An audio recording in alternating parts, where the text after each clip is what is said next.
The easiest way to learn anything is by actually doing it. So where it might be fun to watch repair videos online, the information doesn't necessarily sink in or stick and it's easy to get distracted. So I came up with the idea of getting you guys, my viewers, to repair an amplifier yourself through me, using my hands. The way that this works is I generated a letter at random, searched that letter in the list of participants on my live chat, and the first person it came up with got to tell me exactly what to do next with the amplifier, and I would do exactly that and nothing else. That way you guys could really follow along on the repair step by step and learn the various things that might need to be checked or changed, and also learn from any mistakes that you made along the way. It made for a really interactive stream. The stream itself ended up being 5 hours long, so I've condensed it into a little 30-minute video for you here so you can see exactly what happened and whether my live chat were able to get this amplifier back up and running again. So buckle in, sit back, because this one's a wild ride.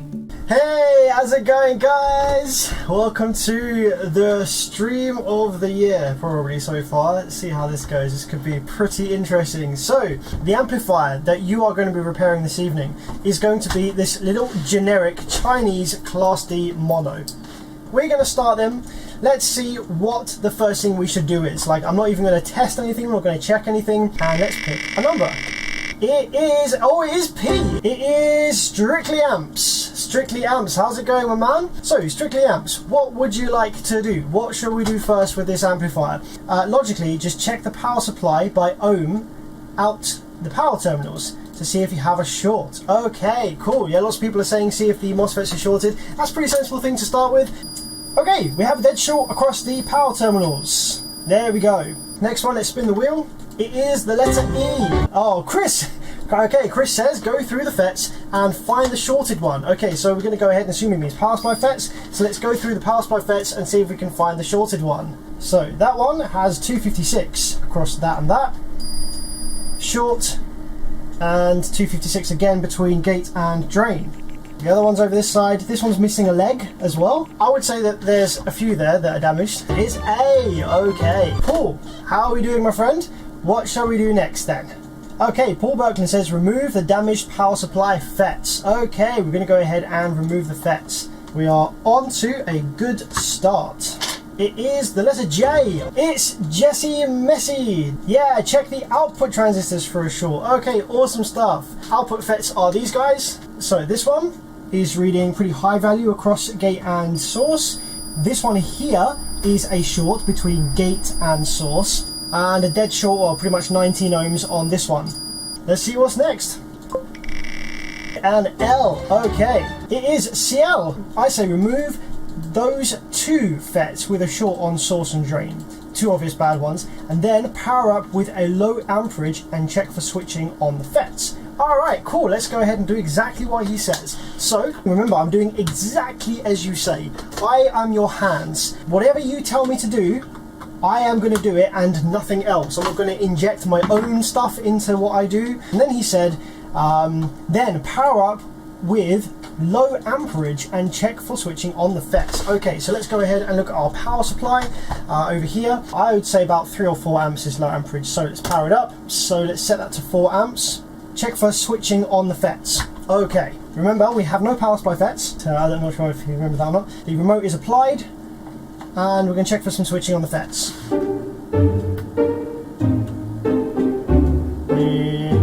Nope. Who's next? It is a W. We haven't had a W yet. Here we go, RealFlow 100. Yo, oh, RealFlow said be right back, need a coffee. So RealFlow might be away having a coffee. Just came in at the last minute. Nice one. I hope your coffee's good. Check if you've got PWM being generated on the power supply side. So we're going to check for PWM at the power supply MOSFET gates and also at the TL494.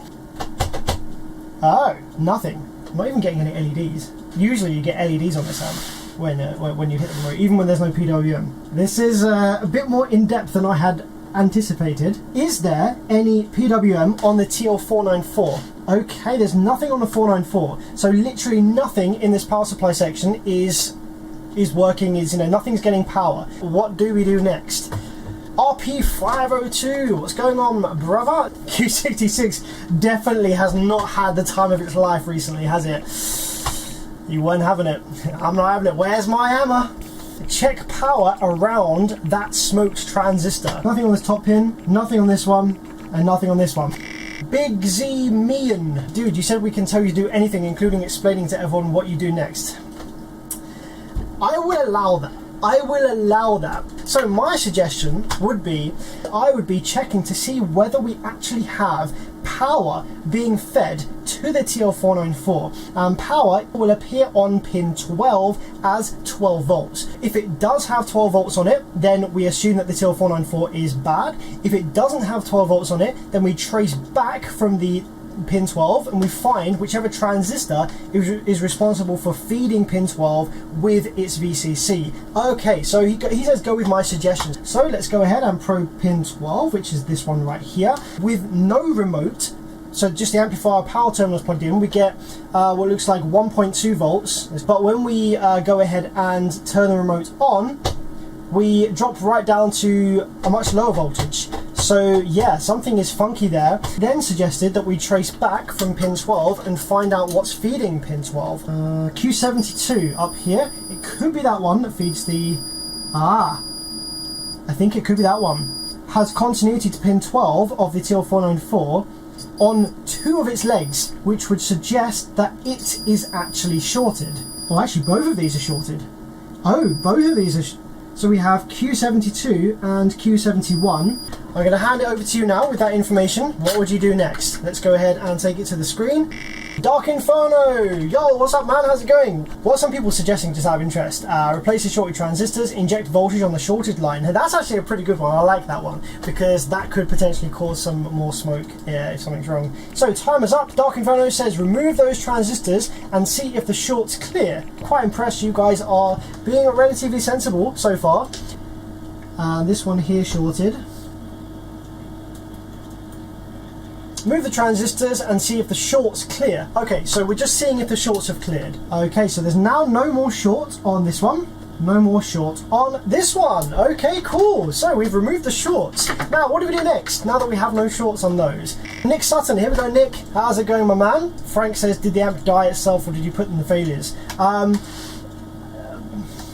Possibly a little bit of both. Nick Sutton, hooray! He says, power it up and check your voltages again to the TL494 and replace the dead transistors. I think they are in here, maybe?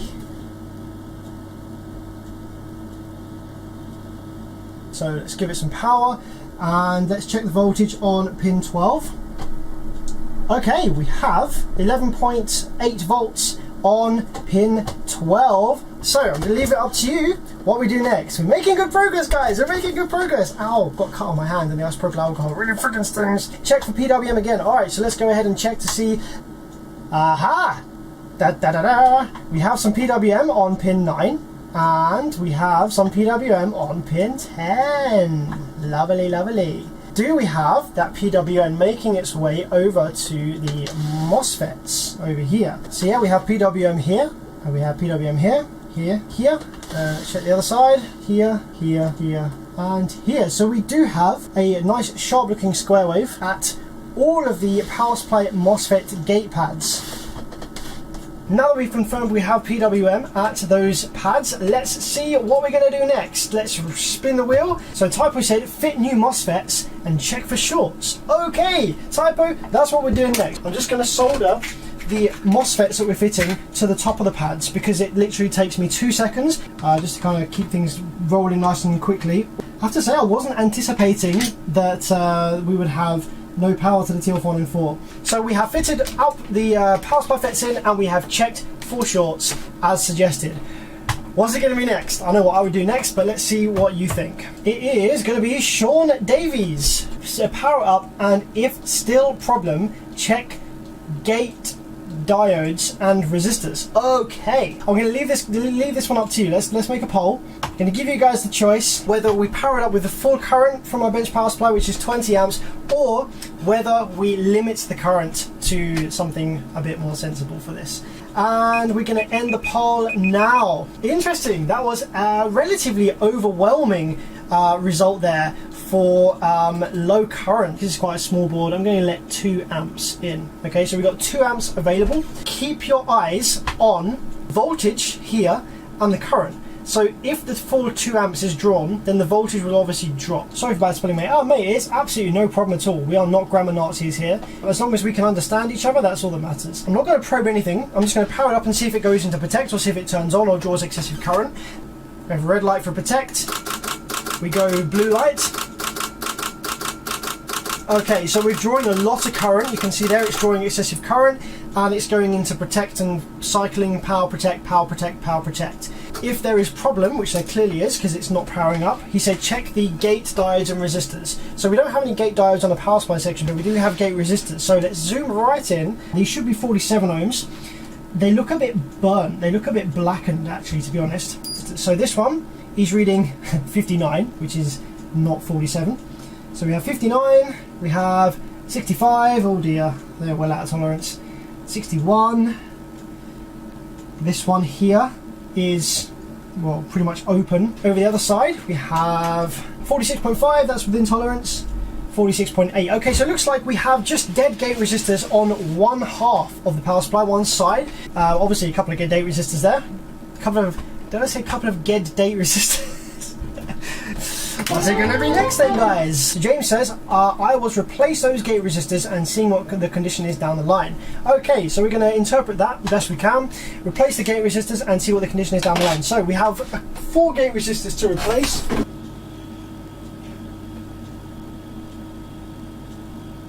So yeah, we have the 47 ohms there now. Spin the wheel.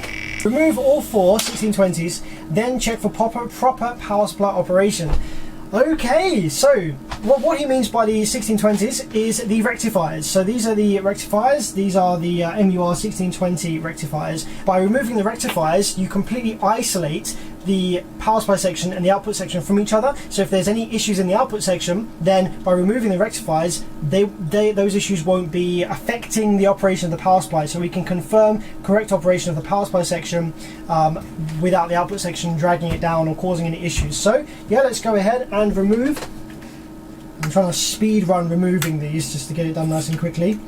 Now I could do another poll to see whether you guys want me to turn the current up or leave it as low. Man, Technical Specialist has been really following on. Technical Specialist even knows the freaking he even knows the freaking switching frequency of this amplifier already from looking at the scope. Man, you are paying close attention. That's really cool. Okay, cool. No worries. We'll go with the low supply. El Fuego wants a high current. Man, you like to live dangerously, don't you, my friend? For proper power supply operation, we want to make sure that there is good, clean, healthy square waves switching on the back of the power supply MOSFETs. Okay. So we don't have any rectifiers in the board right now, but we don't have good operation yet. If I give you the scope screen, watch the power supply and watch what happens on the MOSFET drain here. It draws so much current that the voltage, because we're limited to 2 amps, so the voltage from the power supply massively reduces. Yeah, it goes pretty much down to like 1 volts there looking at the scope screen. And we don't have any switching or anything on the back of the MOSFETs there. Now, are they getting hot? They don't seem to be getting hot, to be honest. Well, let's just have a quick look at what's on the pads of the rectifiers over here as it tries to power up.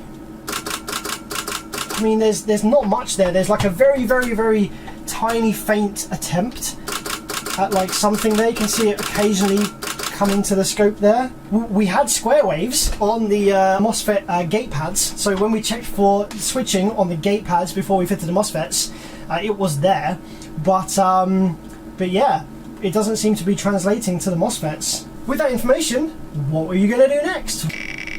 So Frank, how's it going, my man? What do you think we should do next?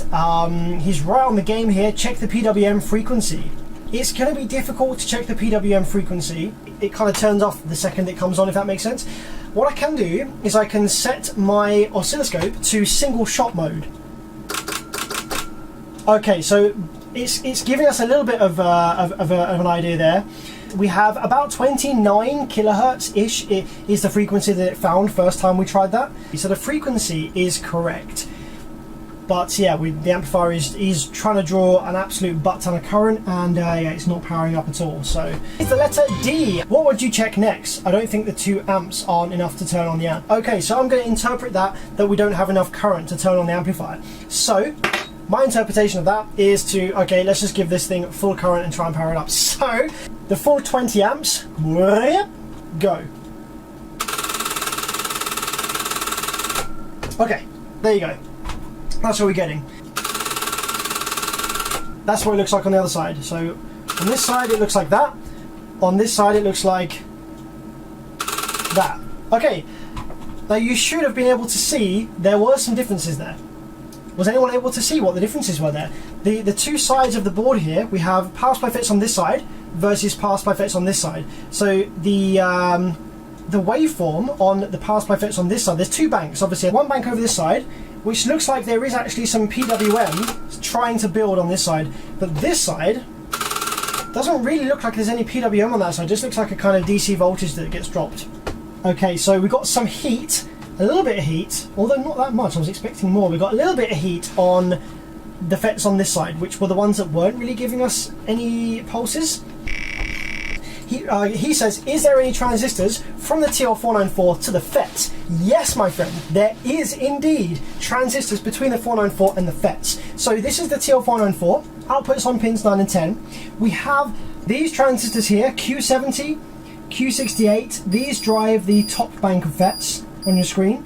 And we also have on the top side of the board over here, which is actually the bottom side on your screen, these two. So we have two transistors that drive each bank of FETs. We have Q66 and Q67, which drive this bank of FETs, and we have Q70 and Q68, which drive this bank of FETs. So what would you like to do with that information? Good evening, Rob. What would you like us to do next then, my friend? Check Q70 and Q68 for issues. Can you elaborate a bit on that? So we're going to go ahead and check them with the multimeter first. So we have nothing on that one there, and nothing on that one there. Flip the probes round. We have 666. The freaking devil is inside this one. That's why it's not working. What the heck, guys? That is ridiculous. How random is that?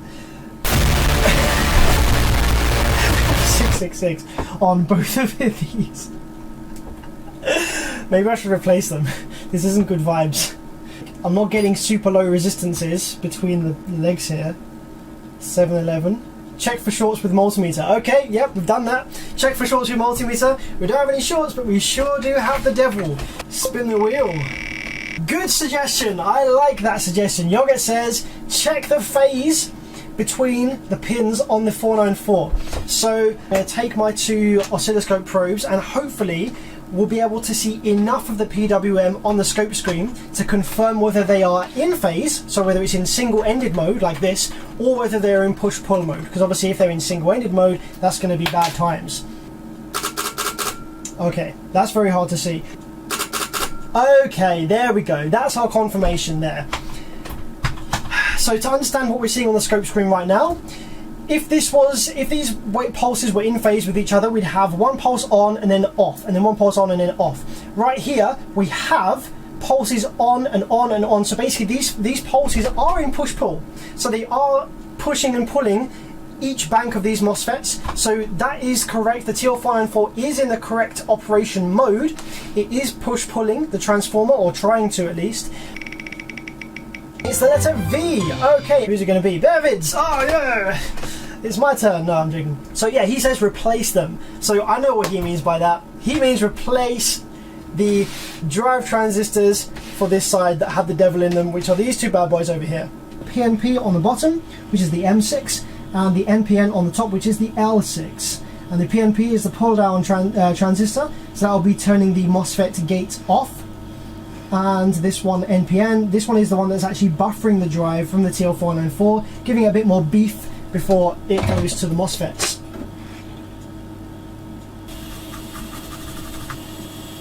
Hey, the devil is no more! We defeated the devil, guys. You heard it here first, live on Bear Vids. We are the smiters of the devil.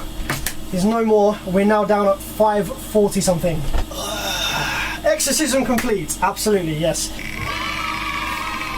Kai says check for shorts between the FETs and secondaries on the transformer. I actually quite like that suggestion. So with the transformer, if the transformer is shorted between winds, between some of its winds, okay, think about it. the primary of the transformer should be completely isolated electrically, in terms of resistance, DC resistance, from the secondaries. Okay, so the power supply MOSFETs, the drains, are connected to the primaries. So if we have any continuity between the MOSFET drain and the secondary wines, then that means that there is a short in the transformer between primary and secondary. So that is an interesting suggestion there from Kai. We're going to go ahead and check that. So we don't have any continuity. Yeah, we don't have any connection, electrical DC connection, from the transformer primary to the transformer secondary. So what's it going to be next then, guys? Okay, Scrape and Base says probe the FETs now and see if the PWM is the same. Okay, that is a great suggestion. That is actually what I would do next. Let's see what happens.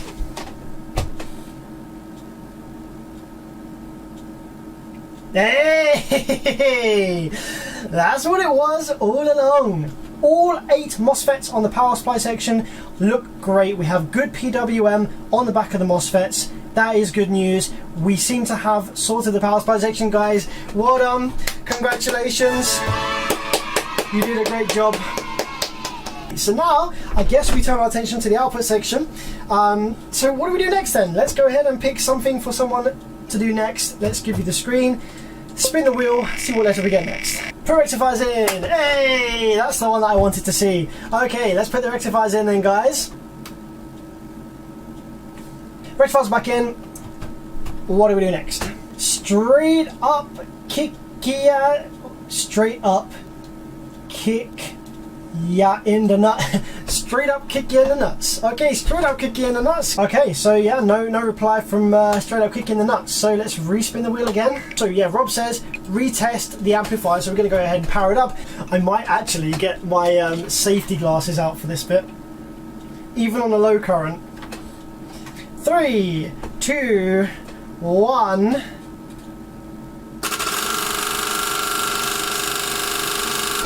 Okay. So we're drawing a lot of current, we're drawing more current than the power supply can supply, hence why it is clicking on and off like that really rapidly. On the low side, drain, we have negative rail, we have negative 20 volts. I'm going to give Billy a go, we haven't had Billy yet. So Billy, how's it going, my man? What would you like to do next then? I think, did you give a suggestion already? Oh, Billy's off, oh no! Oh no, Billy's off, we'll see you later. So let's give Chris Viscombe a go. Remove the output FETs, power up on low current and check for switching in the output pads. Yeah, nice one, Chris. I appreciate that. That's a good suggestion. Now I'm going to do exactly what Chris says. Remove output FETs, power up on low current and check for switching in the output pads. So I'm going to do exactly what Chris just said. Do you know where this is going? Do you know where this is going? Do you know where this is going?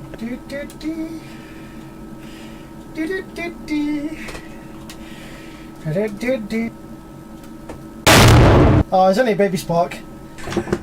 It's only 20 volts to be fair. But had this been a much bigger amplifier, that would have been quite interesting. And we're going to check for switching on the pads of the output FETs. So we're going to start off with the low side over here, low side gate pads. Okay, so we have 0.3 amps worth of idle current draw. We have nothing over here on the low side gate, and on the high side we have yeah. So on the high side we have positive rail on the drain, obviously. Gate of the high side we have 10.53 volts and a little bit of noise there. So guys, what do we do next then? Scrape and Best says probe the driver card and thermal camera of the board. Okay, cool. Let's give that a go. So what we're gonna do is we're gonna probe all of the pins on the driver card. Okay. So there's some PWM coming from the driver card on these 2 first pins. On this 3rd pin we have 5 volts. 7th pin we have 11 volts. 8th pin we have negative 10 volts. So that's probably gonna be our plus minus 12. So going into this driver card then, we have a plus 5 volts, we have a plus minus 12 volts, and we have PWM coming out of the driver card. Brilliant suggestion! And just to see whether anything is heating up on the board while it's powered up. Okay. Yes, we have something over here that's getting to like 50 degrees. Unfortunately, my thermal imaging camera is too low of a resolution to really like pick out what that is. There is a way to much more accurately hone in on which component is getting hot. Spray with isopropyl will evaporate. Yeah, alcohol. Everyone's saying use alcohol. And let's see where it evaporates from first. Whoa, okay. Did you see that? What do you want to do next? It was the letter B again. Probe Q37 for shorts.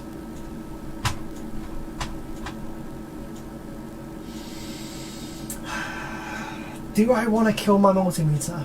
Okay, it's fine, it's safe. Stefan's like, please short the cap first. Yeah, but that's not what I was told to do, so that's not what I'm doing. 77 ohms between these two legs, 582 and 449. So it's not shorted, but that 77 looks a bit sus, eh? Don't you think? It looks a bit suspect, eh? It is a letter G. I don't think we've had a G yet. I love how none of you guys, a few of you guys have said to discharge the rail caps. So I'm actually going to go ahead and do that just now. Okay, that's the rail caps discharged. There is literally no energy in these rail caps. Look, there's just two caps. There's one cap for positive rail, one cap for negative rail. So you guys are saying replace the Q37, the 2T. All right. No, the 77 doesn't seem to be there, guys. What about on the board? Oh, the 77 is still there. Oh, okay. Okay, so on the pads of this transistor we have 10 volts DC, 10 volts DC, and nothing. Interesting stuff, hey guys. Alright, so I've powered that off now, so I'm going to go ahead and spin the wheel now. Alright, Stefan says check what feeds that transistor and check that component next. Seems to go up here, so this 2X transistor, which is Q39, it actually goes to both of these legs. Q39 seems to be shorted. Gonna move on. Q39 sounds pretty fried. Let's get it out. Alright. So there it is. Dark Inferno says test to see if we've cleared the short. Yes, it would seem that we have cleared the short. Chris says this live stream is the best, thanks for doing it. Oh man, I'm really glad you guys are enjoying it. Aaron Walker, he says replace. Alright Aaron, we're going to replace. Okay, cool. Now we've replaced those parts. Once again, it's on you. How's it going, Peter? Power up and check what next issue is. Alright, now this time, it seems that we have 7 volts. So we don't have 10 volts anymore. We just have 7 volts. On the high side gate now. Still no drive. And see what M9 says. I have no clue. Trace the low back to the last component. So with the low side, we have the gates here on the low side. Oh, the gate resistors are open on the low side. If we trace back from the low side gate, we go into this 2T, which is shorted. We also go into this 2X, which, as far as the multimeter, it's the devil again! It's the devil! 666 again. So we have no low resistances on the 2X over here. So yeah, I'm just going to go ahead and replace those. I think that's what most of you guys would want us to do anyway. On this pad of this drive transistor, we have nothing on the scope screen. There's like a little bit of like pulsy kind of noisy stuff there. On the next pad of this transistor, we have some low side drive. PWM. On the 2T pads, we have nothing on this one. We also have some drive on this one. So we do have some drive on those pads. There we go. Alright then. Let's move on. Next, Frank Cat. I see what you did there. I see that you put the whole alphabet in your name, and that's pretty clever. So I'm going to go ahead and give this one to you, my friend. I love this suggestion. Frank Cat, good job. Check PWM on the optocoupler, in and out. I think Frank knows this amplifier. So on these amplifiers, we have the output driver card right here. This generates PWM based on the audio signal. This is basically the PWM generation board. This driver card is then isolated from the high voltage at the outputs by these two optocouplers here and here. These two optocouplers then pass on that PWM to these drivers, which then feed the MOSFETs. So we know that on the low side we have drive waves at the drive transistors, so the optocoupler must be probably working fine. On this side we have 7 volts DC at the high side gate, so is possible that there is an issue with this optocoupler or something that's feeding this optocoupler. So let's go ahead and see what we've got then. Nothing on pin 1. Pin 2 we have PWM. Pin 3 we have nothing. Pin 4 we have nothing. Nothing, nothing, nothing, nothing. We have PWM in to the optocoupler. We don't seem to have any supply voltage. On the low side optocoupler, nothing. A very, very small PWM. Nothing. Negative rail. PWM on a negative rail. These optocouplers are working like a level shifter. Pin 7 we have 48 volts. That's 5 volts above negative rails. And on pin 8 we also have 5 volts above negative rail. Whereas on the high side one we don't have anything on any of these pins. Yo, EXO, what's it going on, brother? Good to see you in the chat. Let's see whether you get picked, EXO, and you can decide what we do next with this amplifier at some point. Just watched your PDX video. Just wanted to drop in and say, hey, oh man, I really appreciate you dropping in and saying hi. It was great to meet you a couple of years ago back at ModNats. Hope you're doing well. Andreas, replace optocoupler. Okay, great suggestion. You can actually use the hot air gun on through-hole components as well. There we go. And it's easy as that. Drop her in there like a ruby. Try and do this as quick as possible. Leonard Hindmarsh. Leonard. We should power the amplifier up again now that we've replaced the optocoupler. Pin 2, nothing. Pin 3, nothing. Wait, what? I'm sure that one of these pins had PWM on it before. Nothing. Pin 6, nothing. Pin 7, nothing. Pin 8, nothing.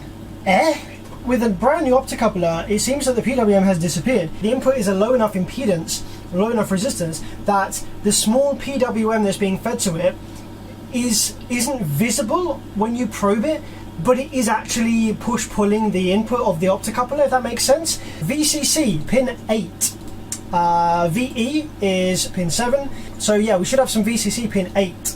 Okay, we do have 5 volts VCC on the low side optocoupler. We're missing 5 volts on pin 8 on the optocoupler then. So with that information, guys, what would you like me to do next? David Johnson says, check the power supply for the 5 volt output. Okay, pin 8 goes to this resistor. Ooh, hold on a minute. We seem to have 25 ohms across C53. That is actually on the pathway for that 5 volts. Oh, we actually have a pretty low resistance across whatever this part is here, U6. Yeah, look, see this 5 volt regulator here? This is actually feeding, or supposed to be feeding, pin 8. Yeah, pin 8 is connected to this 5 volt regulator. Okay, interesting info that we've just gained there. He says swap that 7805.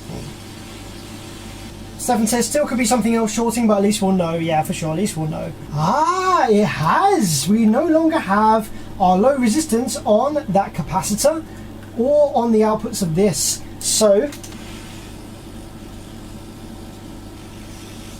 okay, there it is. Wait for it to cool down a bit. This amp had a lot of things wrong with it. This is like one of the most dead Type 4s that I've come across. Power it up again, see if there's any difference. I think that's what we should do next. I think that's what most of you guys want me to do next. Oh, we have something. We have something, but it's not good. All the outputs of the optocoupler. Aha! Look at this. We have actually a little square wave on pin 2 now, which is what we should have had. Pin 6. Aha! There's a good looking PWM coming out of the optocoupler. But somewhere in between optocoupler and the MOSFET it loses its cleanliness. This 2X here, which looks like it's getting fed with this, well, it looks like it actually has a bit of DC on there anyways. Doesn't look good, does it? The only drive transistor we haven't replaced is Q38. I think that we should replace Q38. Let's go ahead and probe the high side gate again, power it up and see if anything's changed. Hey! Lovely! We have nice clean looking PWM making its way to the high side gate. Low side drive, high side drive. What's it gonna be next? What's it gonna be next? So you guys can choose. Straight up kick you in the nuts. Straight up kick you in the nuts. Fit output FETs. Okay, we're fitting the output FETs. Okay guys, watch carefully before telling me what to do next. This is the gate. With that information, what are we doing next? Key resistors! Ah, there we go. He saw it, he saw it. Gotta find some more now. Who remembers this board with a freaking hole in it? Yeah, this board was hecking on fire, bro. Right, I think we're gonna power it up now then, guys. Oh, it's 50-50. Most of you guys are full send. It's literally bang on 50-50. 1 vote can tip the boat at the minute. Oh, it's 1 vote tipped it to current limit. Oh, it was full send. 12 volts, 4 amps.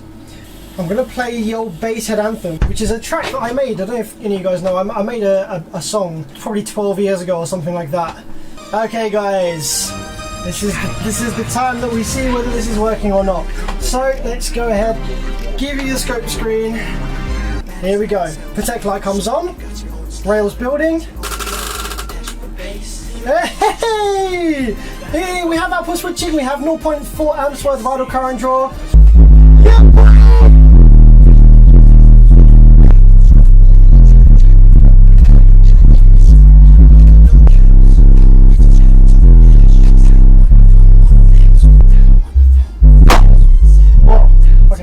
That is a wrap, guys. That is a wrap. Let's go ahead and just check the heat with the thermal imaging camera just to see how hot any of these parts are after driving that sub-free air. 47 degrees Celsius on the output FETs. So yeah, these were probably running at 60 degrees Celsius maximum there out of the heatsink. The power supply FETs were absolutely dead stone cold. Ladies and gentlemen, congratulations. Well done, everyone. I'm super impressed. I'm super proud of you guys. Not only were you sensible with your suggestions, we didn't have any suggestions to like literally screw the board over and f it up. I'm very proud of you guys. Congratulations. You guys fixed this amplifier, literally. I just basically did what the majority of you told me to do.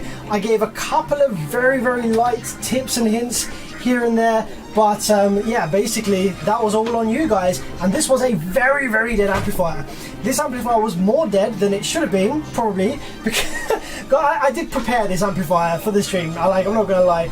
I got my power supply wires here, and I was just like, turned the current right up to 20 amps, 16 volts, and I was just like, I was shorting out stuff that I knew would usually die in a catastrophic failure event. So like, I was shorting out around the optocoupler and stuff. So that's why the optocoupler was dead. That can happen sometimes. I've seen it happen occasionally.